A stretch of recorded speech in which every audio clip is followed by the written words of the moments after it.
Assalamualaikum warahmatullahi wabarakatuh. Alhamdulillahirabbil alamin. Wassalatu wassalamu ala asyrofil anbiya'i wal mursalin sayyidina wa maulana Muhammadin wa ala alihi washabihi ajmain. Amma ba'du. Hadirin sekalian, panggil apa gini itu? Teman-teman semuanya yang berbahagia, gimana kabarnya hari ini?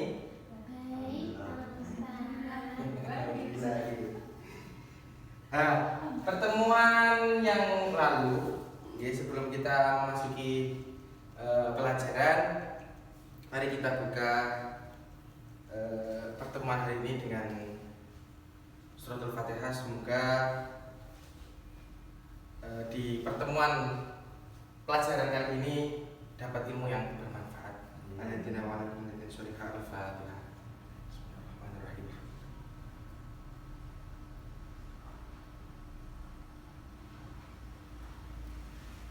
Oke, sebelum masuk ke pembelajaran, saya absen dulu ya.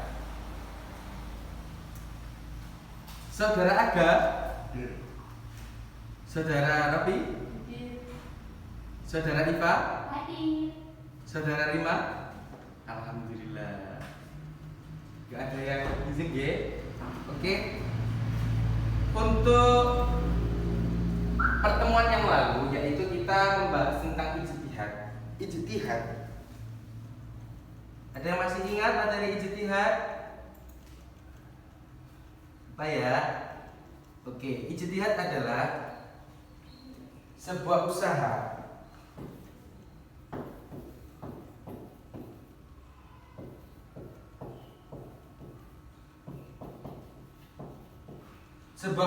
keras yang dilakukan oleh seorang ulama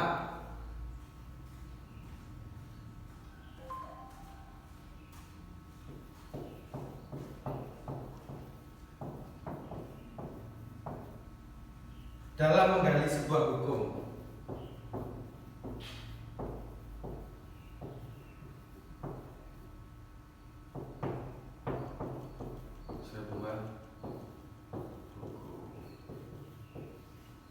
Nah, ijtihad pun itu juga dapat digolongkan lagi ya. Biasanya kayak Imam Syafi'i, Imam Hanafi, Imam Maliki, Imam Hanafi itu digolongkan menjadi mujtahid mutlak. Jadi ijtihad pekerjaannya, mujtahid orangnya, mujtahid mutlak. Oke, itu untuk mujtahid. Ijtihad untuk materi sekarang ini yaitu membahas tentang taklid. Taklid secara bahasa adalah qallada yuqallidu taqlidan, yang artinya meniru, menyerahkan, menghiasi atau menyimpangkan. Di meniru kayak perilaku orang itu juga bisa ditiru. Secara istilah mengikuti pendapat orang lain tanpa mengetahui sumber atau alasannya. Karena Al-Quran hadis begitu dalam ya, sehingga tidak semua orang diberi anugerah kemampuan untuk menggali hukum dengan sendirinya. Makanya agama memerintahkan kita untuk mengikuti pendapat-pendapatnya ulama, gitu. Seperti kita ini mengikuti pendapatnya Imam Syafi'i. Karena secara dalil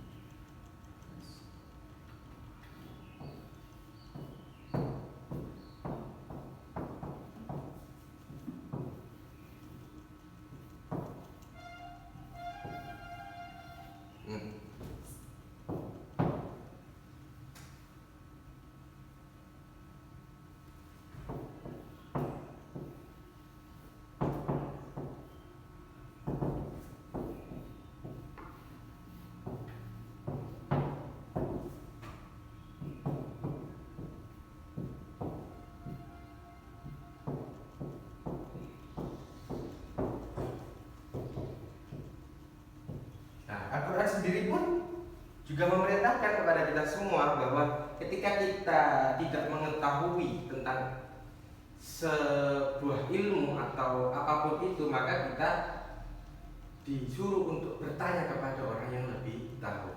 Itu bisa disebutkan ahli dzikri, orang yang lebih tahu. Nah, itu terdapat dalam Quran surat An-Nahl ayat 43. Hukum taklid itu ada 3. Yang pertama, boleh. Taklid itu diperuntukkan bagi orang awam yang tidak mengerti cara-cara mencari hukum syariat, atau karenanya untuk sementara waktu boleh sambil ia menuntut ilmu. Ini kayak anak santri gitu ya. Dia belum tahu hukumnya, tapi dia tetap ada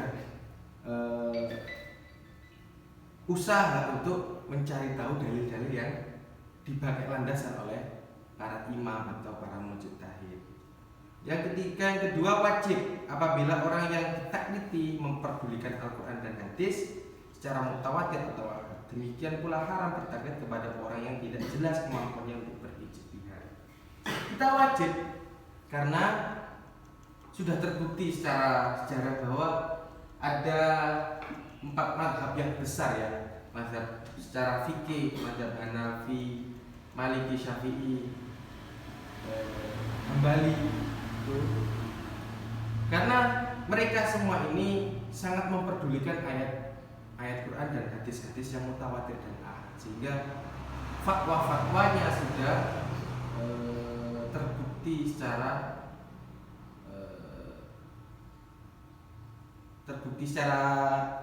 benar ya, dan sudah melalui verifikasi dari para ulama-ulama lainnya juga. Dan kita juga diharamkan bertaklid kepada orang yang nggak jelas. Mau nggak jelas nggak patut tadi guru, apalagi fatwa-fatwanya diikuti. Zaman sekarang ini pun banyak orang-orang yang tidak jelas berani berfatwa, yang mana kadang fatwa itu sangat lemah, bahkan cacat. Yang ketiga, haram apabila orang yang ditaklidi memperdulikan Al-Quran dan hadis mutawatir. Demikian pula haram bertaklid kepada orang yang tidak jelas. Nah, ini yang tidak jelas ini yang haram untuk diikuti. Mulai bermunculan ketika sekelompok muslimin atau sebuah organisasi keislaman yang di situ sudah tidak memakai kaidah penggalian hukum dari 4 mazhab itu. Kadang mencari sendiri, kembali Quran hadis dan lain sebagainya. Bahkan ada sebagian kelompok yang tidak suka mengikuti pendapat para mazhab ini semua. Wes pokoknya apa jere ulama ini, gak manut Imam Syafi'i, gak manut imam lainnya, karena imam-imam pun juga katanya juga punya cacat gitu ya. Kita pikir sendiri bahwa zaman sekarang mana orang yang bisa menyanyi dalam penggalian hukum seperti Imam Syafi'i, Imam Hambali, Imam Maliki, Imam Hanafi ya. Oke. Lalu syarat taklid ada 2. Yang pertama, syarat orang yang bertaklid, yaitu orang awam, orang biasa yang tidak mengerti cara-cara mencari hukum.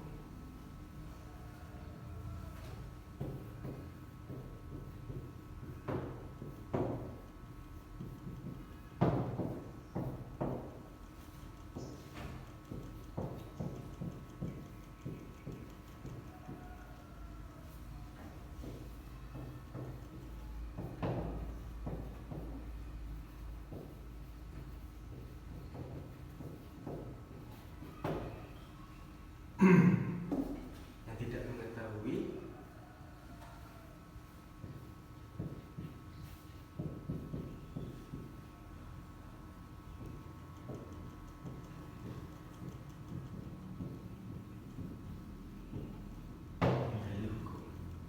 Yang kedua adalah syarat pada orang yang ditaklidi, yaitu orang yang memiliki kekurangan misalnya putaran begini kok ini. Nah, dari sini mungkin ada pertanyaan. Monggo bertanya.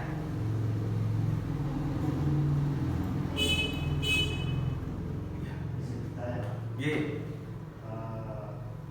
Apakah kewajiban taklid itu hanya bersifat rasional ataukah memiliki dari sana? Nah, pertanyaan yang bagus dari saudara Aga. Secara rasional pun kita juga ada tuntutan secara rasional karena agama itu sangat luas ya, sangat luas. Sedangkan problematika hidup itu juga sangat kompleks. Yang mana problem-problem di kehidupan itu juga harus dijawab oleh agama. Padahal agama yaitu yang ditinggalkan kan cuma Quran dan hadis. Dan di situ Kanjeng Nabi juga pernah dawuh bahwa Al-Quran itu dapat menjawab dari segala problem lintas zaman maupun lintas tempat nih. Dari situ ada ilmu khusus yang harus bisa mengelaborasi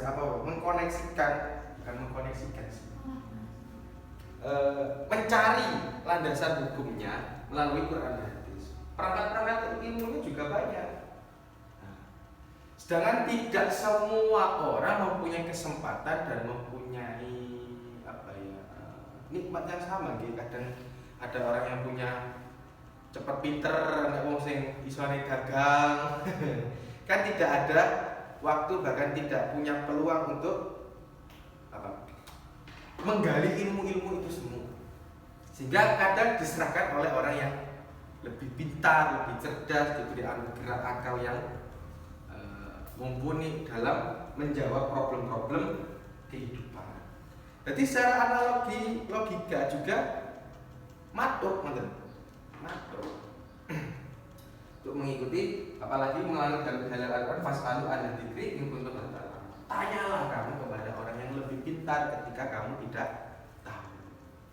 Secara dalil syar'i, nah kita sudah tahu bahwa di Quran juga menyebutkan itu. Ada yang bertanya lagi? Cukup, Mas Aga? Saya Pak. Ye.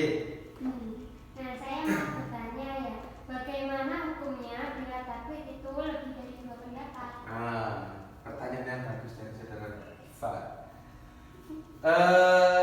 Itu pertanyaan itu bagaimana kita mengikuti dua pendapat dari imam itu ya. Itu kalau dalam istilah fikih disebut dengan talfik. Talfik itu mempercampur adukan sebuah fatwa dari para imam. Kadang imam A mempunyai pendapat gimana? Imam B punya pendapat yang berbeda dari imam A. Dicuang radu. Itu tidak boleh. Itu haram. Contohnya, padahal katakan dalam mazhab Imam Syafi'i dalam syarat ukur wudhu juga mempunyai perbedaan dengan imam yang lain. Sholatnya dari Imam Hanafi kok wudhunya gawe Imam Syafi'i, itu tidak boleh karena itu harus satu paket. Harus satu paket. Itu namanya talfik. Bisa dikatakan ya iso ngentengno hukum juga. Gitu loh. Kira saudara Iva? Baik. Sudah cukup? Cukup, alhamdulillahirabbil alamin. Pertemuan kali ini membahas tentang masalah taklid saya rasa sudah cukup. Untuk pertemuan yang akan datang mungkin bisa di-review ulang kembali. Sekian dari saya. Wallahu muwaffiq ila aqwamit thoriq. Assalamualaikum warahmatullahi wabarakatuh. Waalaikumsalam.